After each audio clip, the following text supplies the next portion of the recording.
Today is July 17th, 2022. My name is Betsy Pomerantz. We are here to interview Edith Katz, who is a survivor of the Holocaust. The videographer today is Robert Wilson. We are making this video under the auspices of the Montreal Holocaust Museum. The purpose of this interview is to add to the oral history of the Holocaust. Recording. Good morning, Edith. Thank you for being with us today. Can you please introduce yourself, tell us your name, where you were born, and when you were born? I was born in 1925, October 11. That was before the war. It was Romania then, Transylvania, the city called Sighet. The people were about 30,000 people located there. But between the 30,000, about 10,000 Jewish people were very close, and we all knew each other from school, because by that time we were all children. My parents were middle-class people. We went to school, regular school, and because high school wasn't free, it was a private lyceum called Liceu Domnița Ileana. That was the name of the private school. But then Hitler donated almost the whole Transylvania to Hungary, because they collaborated with him. At the same time, when the Hungarian army came into the city, 2 weeks later they threw us out from the school, all the Jewish children, an account of Jews don't allow to go to high school. My sister and me and my brother were separate. We were 3 children at home. On the entrance at the school, after only a couple of weeks, Hungarians owned it. There was an announcement on the door, numerus clausus. That means Jewish people go home. Okay.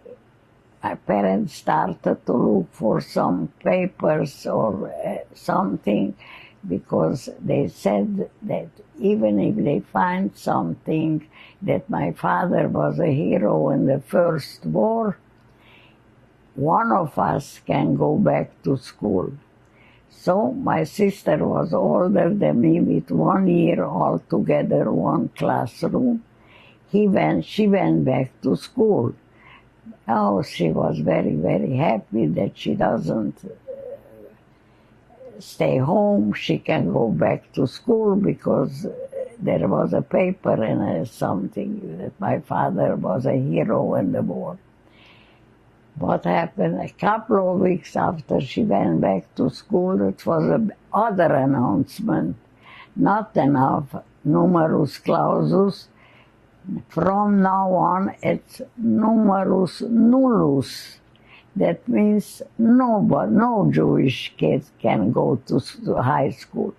Although that was a private lyceum and my parents paid for it, they still threw us out. But they did some other arrangement with Jewish high school kids who were very good in school, and they look for some partners. We were 6 children, and each house we studied, and he had a curriculum and showed us what to do. It was not the same like a regular school, because the high school was a very elegant, very well-run high school. But anyway, we were out of school, 3 children, and my parents couldn't find nothing. But what happened? Not long after that happened, the ghetto started. We have to give everything over. We had a very nice little house with 3 bedrooms, and we lived comfortable. We had to go to the ghetto. It was the whole family, one little room, the 5 of us, and no food and no nothing. My mother had to be something special to organize, to have something to eat for the family, but it was very, very poor. And it was we were very, very unhappy there. But it didn't take too long. They said we should leave everything, give back every money, dollar, jewelry, everything we have to give up. I don't know what my parents had or no, or they hid something. Anyway, we started to put us together and run to the train station. It wasn't trains, it was made for cows. And those trains, anyway, they pushed us in. Older people, children crying. It was a terrible thing. 24 hours, no water, no food, no nothing, no toilet, nothing. Can you imagine? So many people in one place. Where are they taking us? Don't worry, they said. You're gonna go work there. Nothing happened. We arrived to a place called Auschwitz. They threw us down from the train, and some Jewish people, Polish Jews who organized the dirty work, they throw us out. Older people to the left, younger people to the right, men completely separate, only women separate and men separate. My brother was then 13 years exactly. Before we came to Auschwitz, a couple of weeks ago in the ghetto, he had his bar mitzvah, a very poor one, no shul, no nothing. Everything was closed, everything was demolished. Anyway, my brother held my hands because we were very close children. My mother and my sister went to the right. My mother was then 39 years old. She wasn't an old girl. She married at 18. She and my sister went to the right, and my brother held my hands, and the guy pushed us to the left. So I came to the left with my brother, with completely older people or young people. Middle class, no. So my sister and my mother disappeared. They threw us to a place, no, not far from the train. Undressed, put everything, throw down here, whatever you have, completely nude. So everybody started to cry. Where are they taking us? What is that nude? They said, the people said in Yiddish, you're gonna take a shower. A shower, everybody cried. My brother still holds my hand very, very strong.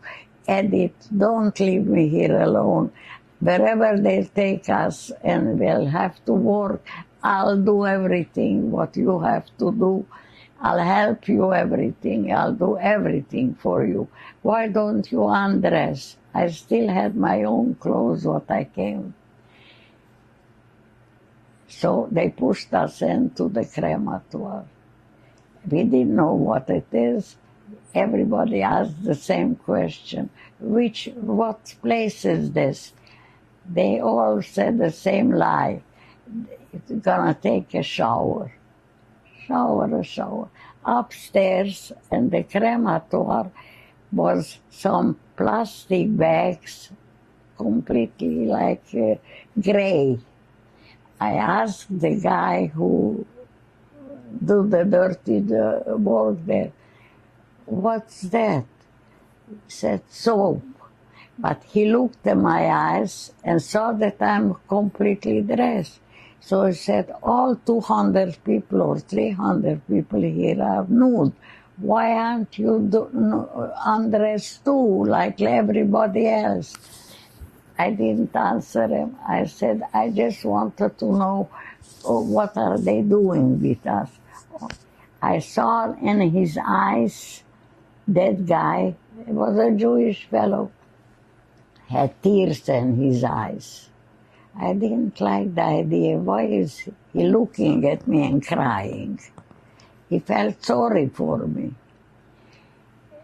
Anyway, I still am there, and I constantly, five in a row, we have to stand up. It was me and my brother and 3 older women. Man, woman, I don't even remember, but 5. Me and my brother were at the corner. I'm pushing myself completely to the door. The big, huge door was still open. I'm looking, I don't like the idea. I decided I want to take off my brother's hand. I want to see where we are. I want to see what we're going to do with us.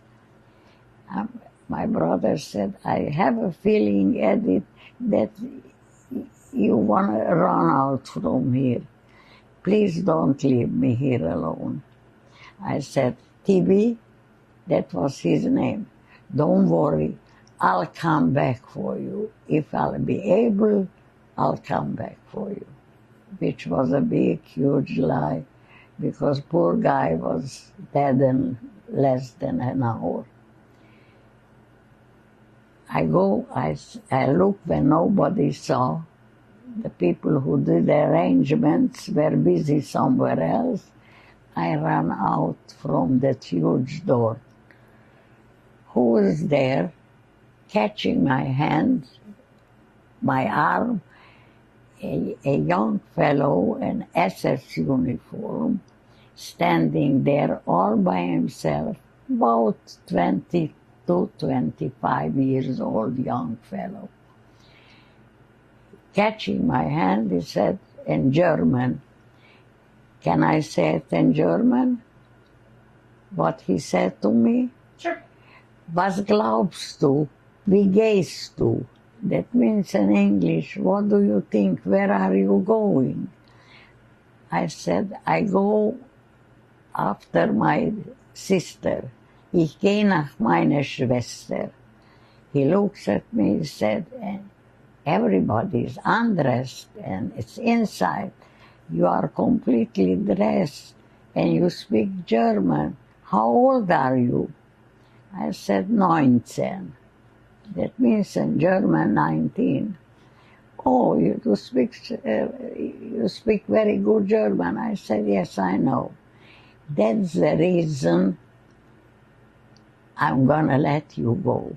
He had in the right hand, he had a big revolver. In the left hand, he had a big leash with a big dog, a huge German shepherd. Those dogs were terrible. They were trained from the Germans to kill in a terrible way. They jumped on it. They were trained. I looked at them. So now I know that or he throws me back to the crematoire, which I didn't know what it is, but he will throw me back, or he will kill me, or the dog, or the weapon. He said in German, because you speak so well German and you still look good, I let you go. And he let me, I thought it's a joke for him. because that was against the law. He's supposed to throw you back. He let me, I started to run. I still had from at home my wristwatch. It was pitch dark. I look at my watch. It was exactly 12 o'clock at night. I started to run to the right. I didn't know where I go, but I started to run. I looked back and I still saw him. He didn't kill me with a weapon. He didn't send the dog. He still held both of them and he let me run. But he made like that with his finger. I ran the wrong way, that means, and made, that's no good. Go to the left, not to the right. I listened, and I turned around and started. I didn't have no bridle, nothing better to do. I ran to the left, the way he showed me. And guess what? I ran from place to place. I saw lots of women. People are getting completely bald, all the women there, but only young ones. Mother was 39 years old, but she didn't look 39. She could go for 30, she could go for 28. So in the place where they throw, guess what? I just found them. And I was very, very lucky because my sister was very, very aggressive, she did everything for us, things what you would never guess, to bring a little peel of potato, a dirty little soup. She stayed hours at the back of the kitchen while they throw out the garbage, and brought at night, where we were lying there, 30 women at the same top, but she gave us only nobody should see it because we were afraid that somebody will get jealous of the big thing, and we will all have problem. Nobody know that we are sister and mother. The three of us, nobody knew, because Mengerle, the doctor who did all the dirty work, didn't like family together. The first thing he did, he separated everything. So we were like just people who met there. We didn't mix, and the city people, because they knew who we are. So we were only the three of us, and nobody knew that who we are. And then, by accident, my sister met a guy who was at the French, there was a place where only French political,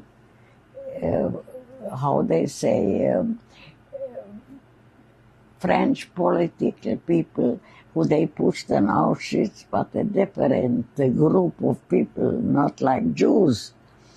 And there, the only doctor they had was a Moldovan. And my sister, when asked, we were Moldovans because, and she introduced herself, and he said, our doctor is a Moldovan from Paris. He was deported, and he's the only doctor. Mark down your name, maybe he knows you, because you are also Moldovan, and he's Moldovan. That was my father's younger brother. He finished doctor degree in Paris, but when the Germans occupied Paris, they said the Jews are not allowed to work. And that's why he became a political figure there. And everybody knew him because he was the only doctor. And then he sent us a little paper. He wants to know our name. And every time the guy came to work in that camp, he bought us something, or a piece of cheese, or a piece of bread. It was more expensive than diamond. Anyway, he threw us a paper that we should try to get out from Auschwitz because the Russians are very close, and because the Germans don't want the Russians to see what they did to people, they're gonna kill everybody who's here. So the last time, now it's gonna be a selection, and every Jew here in Auschwitz will be thrown into the crematorium. Try to get out from here. That's the last chance you have. And when we stayed at the train going to Germany to work, all free and everything, not water, not food, no nothing. We stayed and waited for that train. We heard our name behind the wires, the electrical wires. Edith, Rosie, Eva.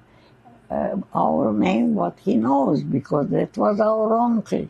He wanted to he stayed there already hours and hours to make sure that you are going out from Auschwitz. And when we stepped into the train, he waved us the first time that we saw him. And then we arrived to a place called Altenburg.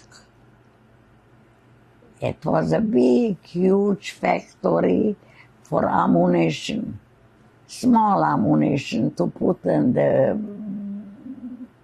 pistol or who the hell knows where.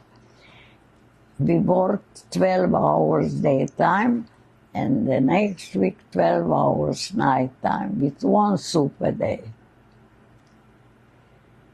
Anyway, one day we go there, and what happens? American landed to Germany, and they bombed a lot of places, including that factory. So suddenly we were no factory, no place to sleep, no water, no electricity, nothing. So they put us together, and a couple of old German guys, young ones were not available, everybody they sent to the war. Older guys, German, to take care of us, and started to walk. We walked and walked and walked. But those people, Germans, were already not in SS uniform. They were in German uniform, but not SS. They constantly told us, don't sit down, because we have a thing that whoever wants to sit down, you have to shoot, because we cannot put schlepping them nowhere.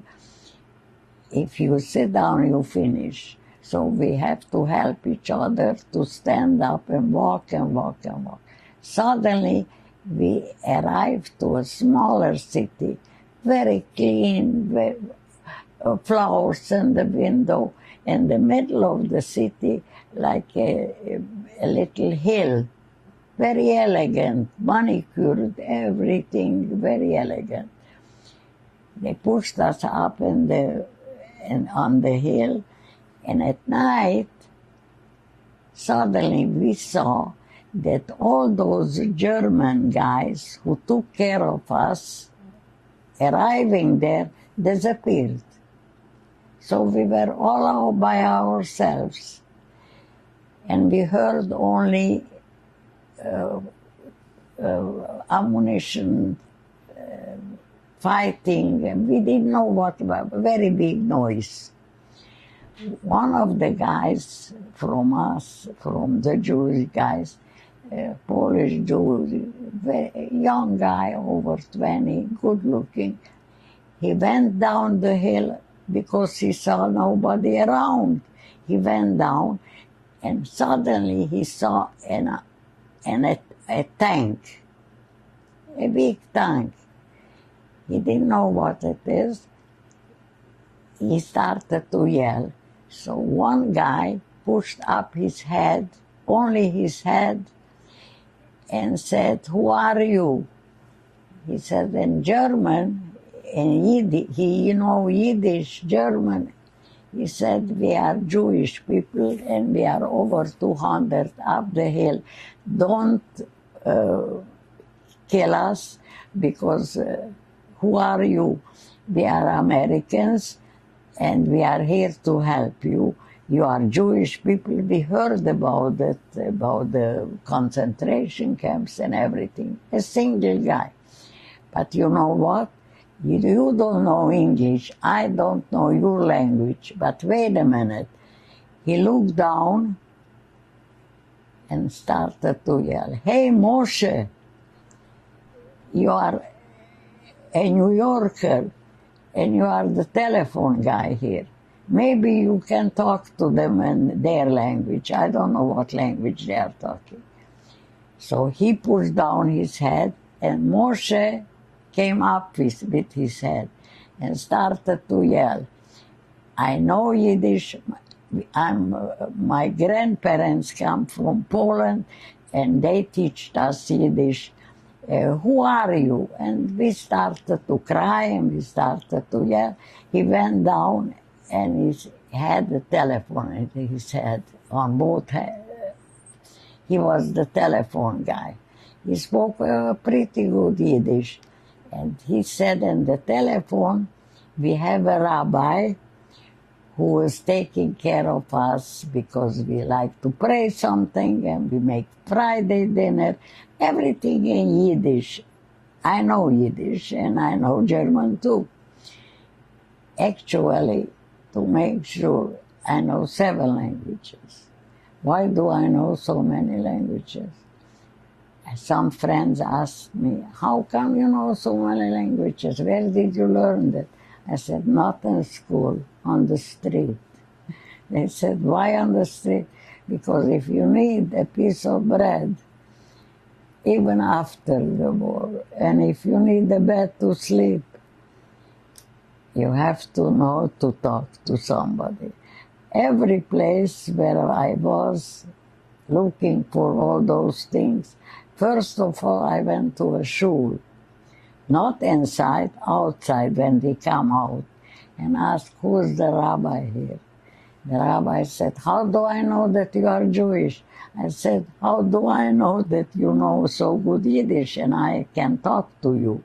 So that was a good lesson for me, that languages gave me a bed and gave me a supper. That was not so easy even after the war. But when I arrived to Vienna, then Americans helped us. Okay, can we... First of all, where we liberated, called Waldenburg, that was the city. The rabbi came, and the only hotel in the city, not a big one, he went into the hotel, made sure the whole gang, the whole Jewish people put in the hotel, each one, we 3 of us got a very nice room. He sent a cook, he sent food, and he sent a doctor, because the problem was Americans wanted to be very nice to us, but it wasn't good for us, because they threw chocolate bars and they threw sardines and everything what was murder. Because if you don't eat more than a year, nothing, just dirty soup or a piece of stale bread, When you eat it for more than 1 year, you don't eat fattening food because you die of typhus.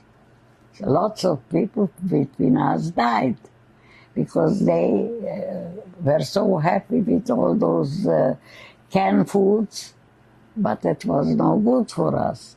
So he sent even a doctor to show the cook what to cook for us, and he made a Friday night party and came with his driver, and was a very nice Friday night supper, and he made a speech. And he told us, which was very, very nice speech, I wish we would listen. He said, don't go back home. All those European people who live there, Romania, Hungarian, who knows, they don't have what to eat, they don't have nothing. The Russian stealing and this. Stay here where you are. I'll do lots of arrangement. I have lots of people who listen to me, and I have good connection. I'll take you in America as long. It was only in April the 13th, a Friday. I'll never forget that day. He said, I'll make arrangement, and whenever the war will end, because the war ended only in May, and that was April. Whenever you stay here, I'll make sure that you reach America.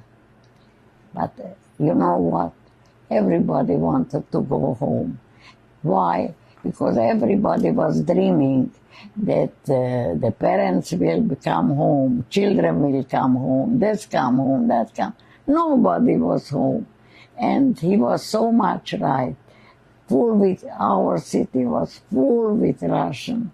We arrived home, it was terrible, terrible. So we arrived in the summer, and end of July, and I didn't even stay more than a year, and I started working and went to Budapest, and from Budapest I went to Vienna, and from Vienna I went to Israel. I was in Israel in 48 February. When we were on a ship in Mediterranean, then some Israeli guys who were in the army started to yell, we have our own country. Everybody signed the paper in New York, and we have our own country. So we were the first ship who didn't go to, which island did they go? The English took all the ships to an island. I think it was The first ship who didn't go to the island and arrived straight to Haifa. And then it wasn't an easy life in the beginning, but thanks God, I learned Hebrew. I had a good job in the customs house. I worked for 8 years, and we had a very nice apartment in Bat Galim by the ocean. And my only daughter was born there. But then we came to Canada with my husband and my daughter, because my sister and my parents were the only family in the whole small town in Siget who came back from Auschwitz. No grandparents, no nobody. And my little younger brother, who I promised I'm gonna go back for him, poor guy, died in crematoire. He was 13 years old. And me coming out from there was, I told the rabbi and I told everybody my story, and everybody said, Edith, you are 1 in a million. Because once they go in, 6 million people died there. That's I heard after the war. So can we go back and I'm going to ask you some questions, if I may, of some of the things that we can fill in. The first thing is we didn't hear the names of your family. Can you give us the names of your mother and your father and the people that you lived with? My mother's maiden name or married name. Whatever you want, just to introduce your family, because we've talked about them without introducing them. Rose Moldovan, Moritz Moldovan, that's my father and mother, my sister Eva, and my brother Tibor. I was the middle. But between me and my sister was a year and a half difference. But in years in school was only one classroom. And we had big family. Everybody knew each other. My grandmother was over 50. Everybody was young, but nobody came back. And my city was full of people who were coming home from looking for people, for family, and when they didn't find nobody, they turned around and left because nothing doing there anymore. When you were growing up, did you spend a lot of time with your grandparents? Did you celebrate the Jewish holidays? What was your Jewish life like? We were middle class people. We were not too religious, but just to respect our grandparents, we were kosher. Otherwise, they wouldn't eat in our house. But after the war, we already had a little bit of argument. We all said one thing, all of us. Where was God when we were in Auschwitz? Where was he then? Was it a thriving Jewish culture? Were there synagogues in your town before the war? It was a lot of synagogues. It was 10,000 Jewish people who kept all the services and kept all the holidays. My parents, most of all, kept the high holidays and kept kosher. It wasn't to buy somewhere meat or something what's not kosher, they didn't buy. We were middle class people. All my family, the Moldovans, were furriers. Everybody some had their own business, they did better. My father was a little up and down with the pernusa, like they say, but thanks God, we made it, the 4 of us, which was 1 in a million too. Because nowhere you saw a father, mother, and 2 girls coming home together. Can we talk about we were the only one. I'm sorry. Where was your father when you went to Auschwitz? He was in Buna. That was underground. Lots of them died there because it was a very dangerous place to work there. And then it fell apart. So whoever was still alive, they took them to Buchenwald.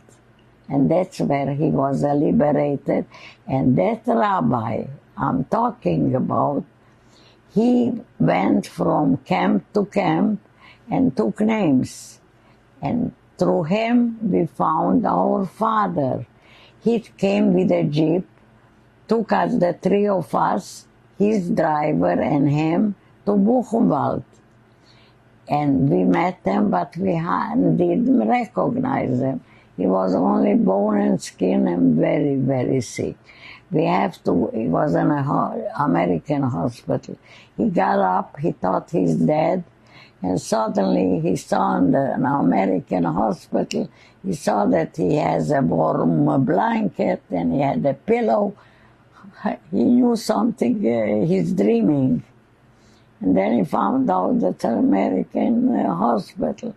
We wait for him for a couple of weeks, and then the rabbi did send a jeep, and he took us, the three of us, the four of us, he sent us till Prague, Czechoslovakia. And there the Red Cross took us over. But it was very poor situation there. And from there we started off to go calling home. We thought maybe we'll find some people. But we found people, but not family. We were the only family. Whoever wanted to get married, my father or mother was every day an interferer. That means, a chuppah.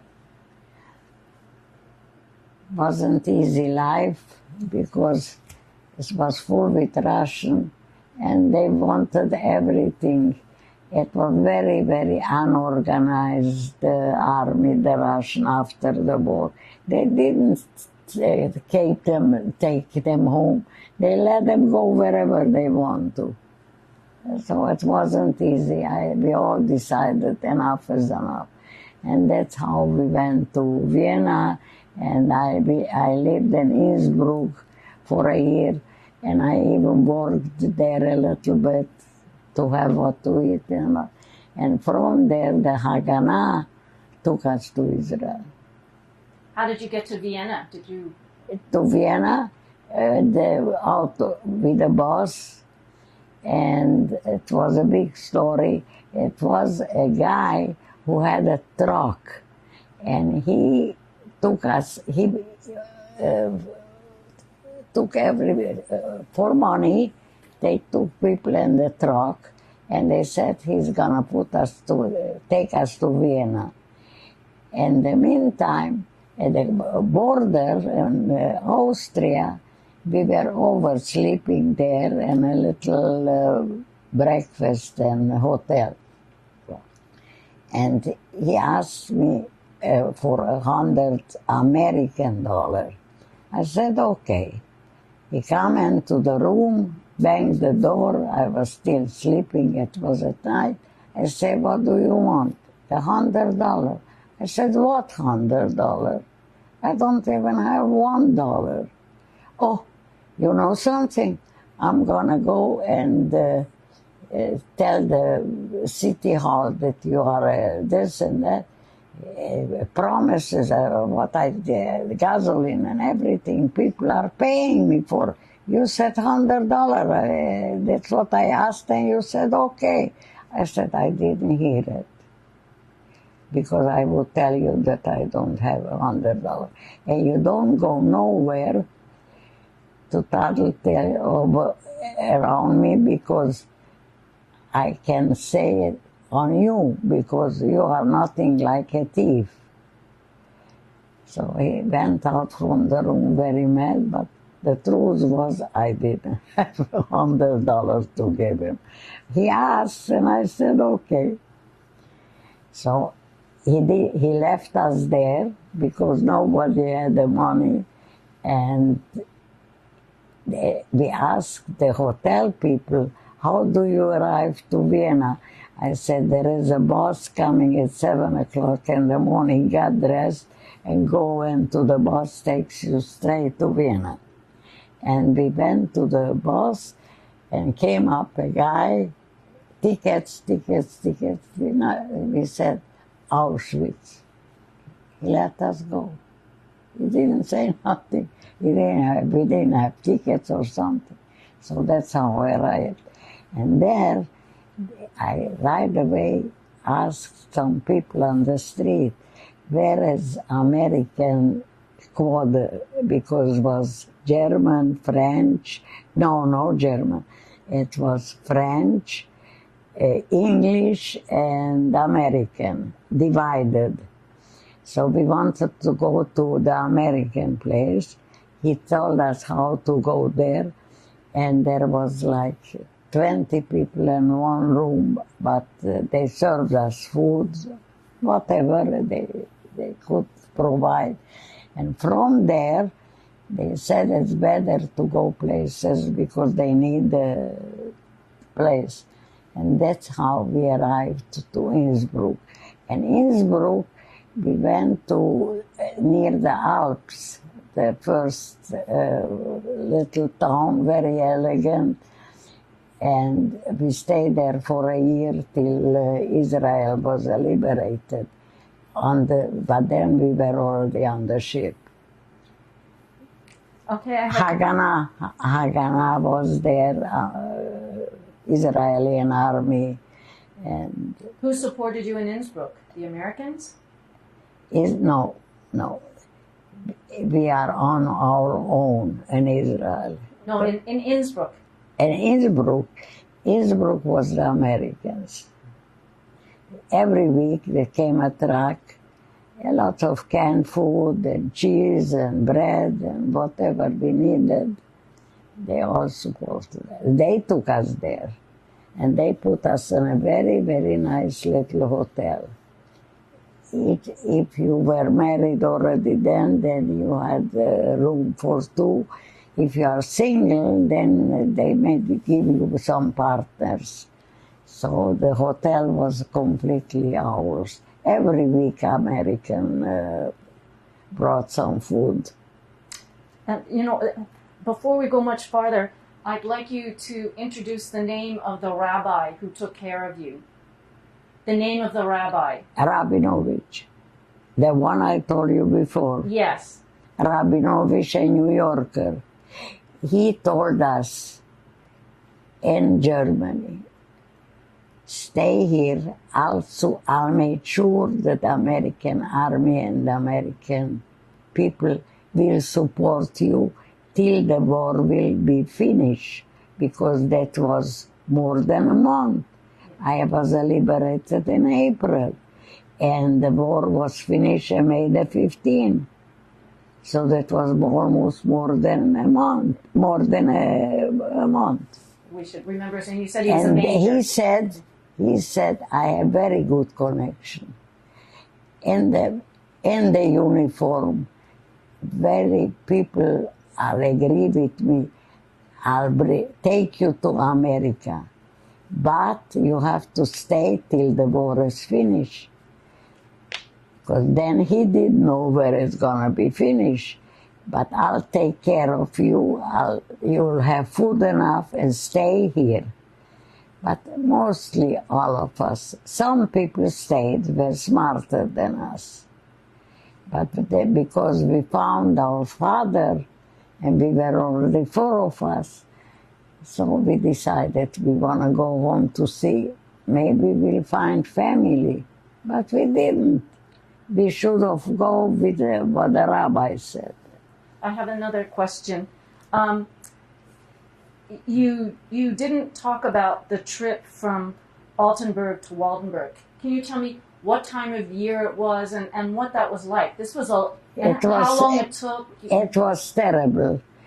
No food, and maybe a little water. And days, and at night, he always found a place where people are not living, German people are not there, and they left us there. But older German people were from the army, not young ones. They were not so bad. They constantly said, don't sit down, because we have orders to kill you if you sit down. But we tried not to sit, and then we found Americans, one tank, So what time of year was it? And did you have clothes on? What was it like when you left? Was schmattes, no clothes. And then What time of year was it? the only thing what they didn't take away in Auschwitz was your shoes. But the shoes didn't last. I was sleeping on it. That was my pillow. I was always afraid somebody will steal it. And what happened? The sole came down. And then they said, they send it to a shoemaker and they'll send it back. He's gonna fix it. Never came back, and I was walking to work bare feet, and I was walking from Waldenburg to Altenburg, from Altenburg to Waldenburg, opposite, all bare feet, and was snow and slush and bad weather, terrible. When I came home, when I was liberated, thanks God, from the army, I had rheumatic fever on both my legs. I almost died. It happened after the war 3 times. Once still in Germany, once in Siget, and once in Israel. In Israel, I was lying with 6 weeks in bed. I thought I'll never walk. But we found in Kupat Cholim a very nice doctor in Israel. And he brought me from Kupat Cholim very good medication.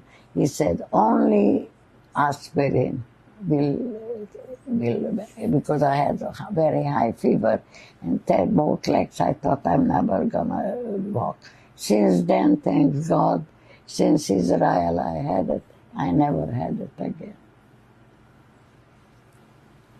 Can you tell me a little bit about where you were in Altenburg? Were you in a camp? Where did you live? And When you were in Auschwitz? No, Altenburg. Altenburg. Yes. Were you in a? Was it a camp? What was your life like? Altenburg was the factory where we were working. It was a separate house. It was a terrible situation. Only water was in the basement, like a fountain, coming a round fountain. That was for drinking, for if you wanted to wash, you just splash it on you. You go down to the basement. It was a terrible situation. We were lying on one place, 30 women. And in the morning, we have to stay in line to go to 5 in one line to go to the factory. And my mother was sick, and she went down to splash herself because she was very sick. She had a wound. She had an operation. She had, how they call it, to have a baby. She was pregnant out of the wound. C-section? Yeah, a C-section. And she had an operation. And that wound had to be cleaned every day. So even in the ghetto, my father tried to accumulate a little money to hire a nurse to come and fix her wounds, to clean it out. But there, nobody should have seen it, because if Mengele would see it, she would never be alive. But she was always, it's called in German, Stellapel, stay in line, and every morning.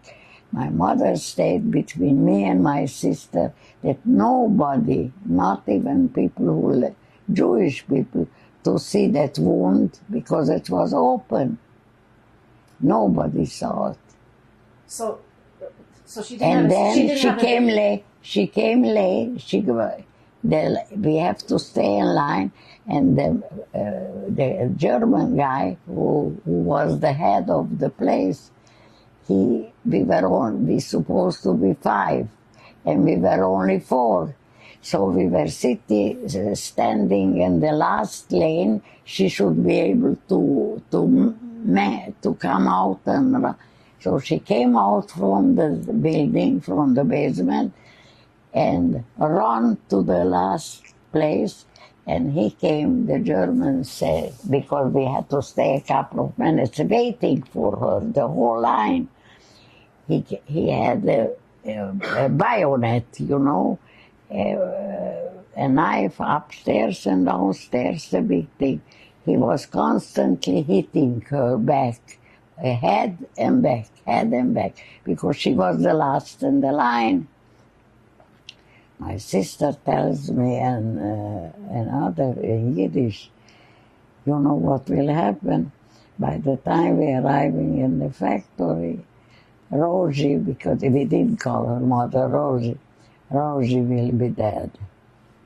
Because she can take that killing. You know what she did? Mother had a shmata of the head.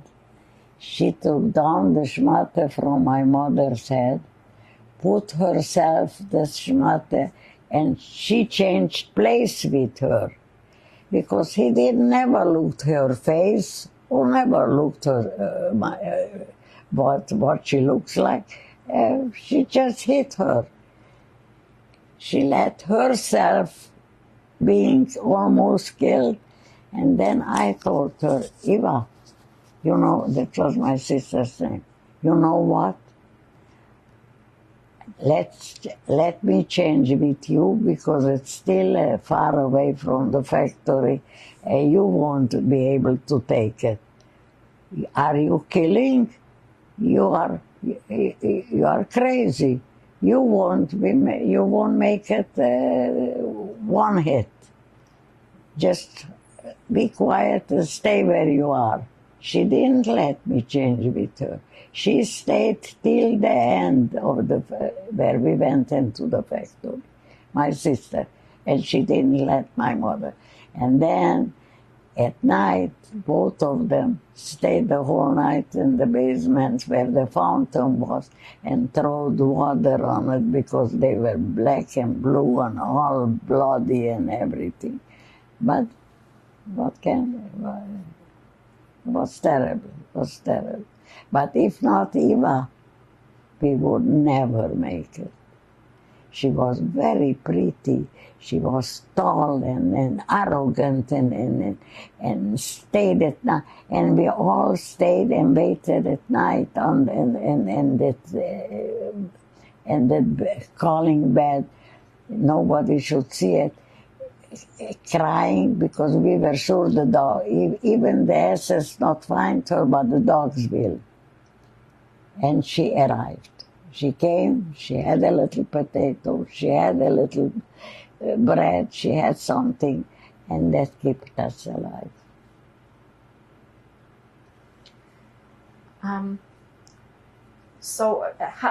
You walked from Auschwitz? Walking out from Auschwitz, I always said one thing, and I want to close the story here. I always said, I don't want to carry Hitler on my back. But I did. I still see the guy who let me go, who was a German SS, a young fellow of over 20, and gave me over 70 years to live. And I see him practically every night, the way he was. I'm sure he's not alive, or maybe, who knows. But anyway, he gave me more than 70 years to live. It looks like God was good to me. Thanks God, I married well, I had a good husband, and I have a nice daughter. And I have grandchildren. I have my own family, that's why I am here. Otherwise, I wouldn't have to come from Israel, because I had a very good job there. And so was my husband, worked for a shell company, and I worked for the government. We had 2 good jobs. But thanks God, she married here well and everything. I have a family. Would you like to tell us the names of your daughters and your grandchildren? Yeah. Would you like to introduce, your husband. We haven't met your husband yet either. My husband was Aladar Katz. My husband's name. My daughter's name is Ilana Katz Schiller. She married to a Schiller, a Canadian. Thanks God, a very, very good marriage. They have 3 children, 2 girls and a boy, and I have 4 great-great-grandchildren. I have 3 boys and 1 girl, but maybe I will have more. Thanks God. I wish them all the best. How did you meet your husband? I met him at home, actually. And when I arrived home from the concentration camp, he was in forced labor and never was in Germany, thanks God, and was coming home also from somewhere else walking, and we got married in Siget, and then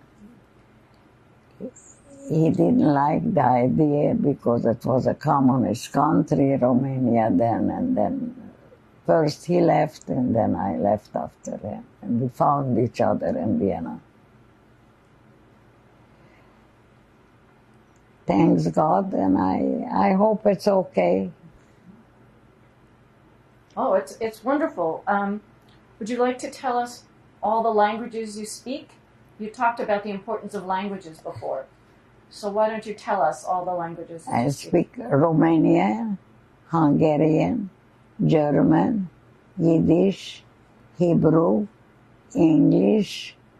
What else?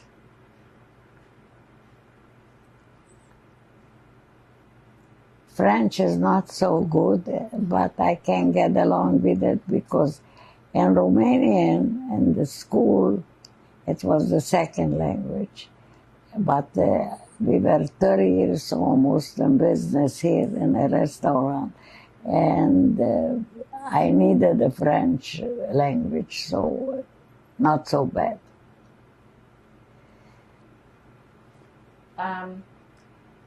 Is there any message that you'd like to give people who are Holocaust deniers or who don't think history is as it was?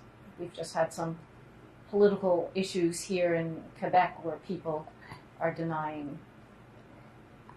The matter of fact, I tell you that I never liked politics.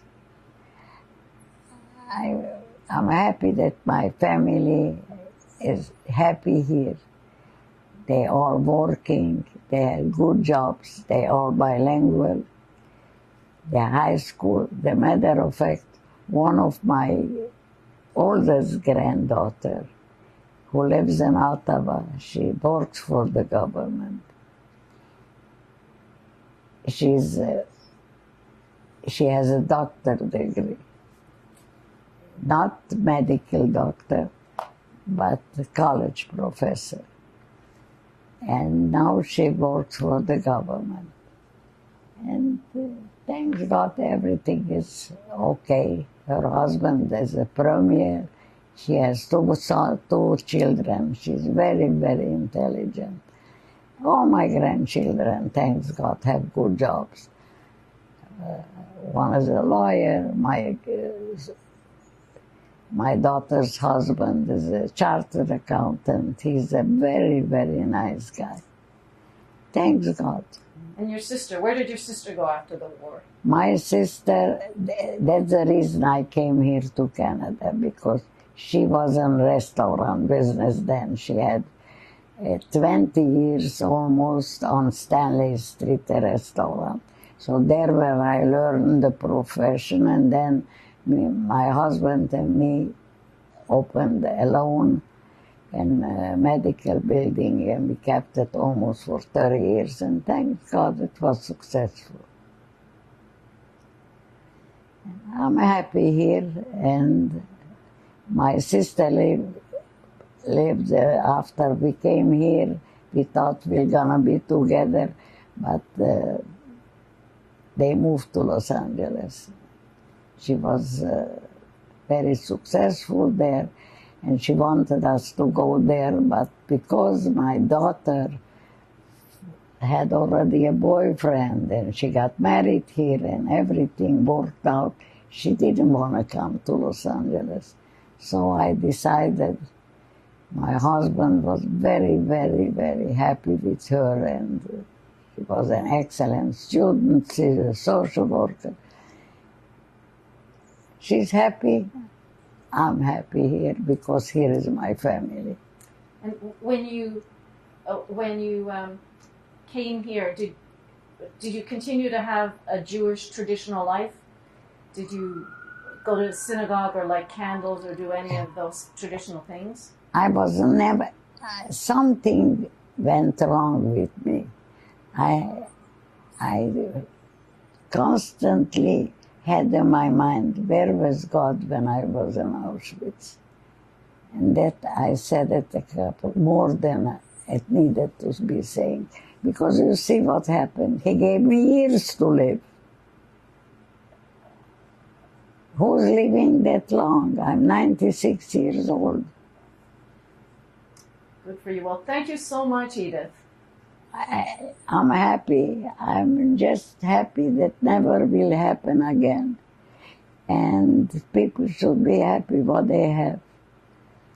Thank God I have my own place. I have now a helper to help me to do things because it's hard on me. And as long as it gives me more time to live, I live it. And if not, then I tried my best. Well done. Thank you so much. Okay. What? One second. I have a girl here. I'm not. No, we're gonna put it back, Edith. 1 second, because I have to do a closing statement. Okay. Thank you, Edith. This has been Betsy Pomerantz interviewing Edith Katz about her experiences during the Holocaust. This interview is deposited in the archives of the Montreal Holocaust Museum. Okay.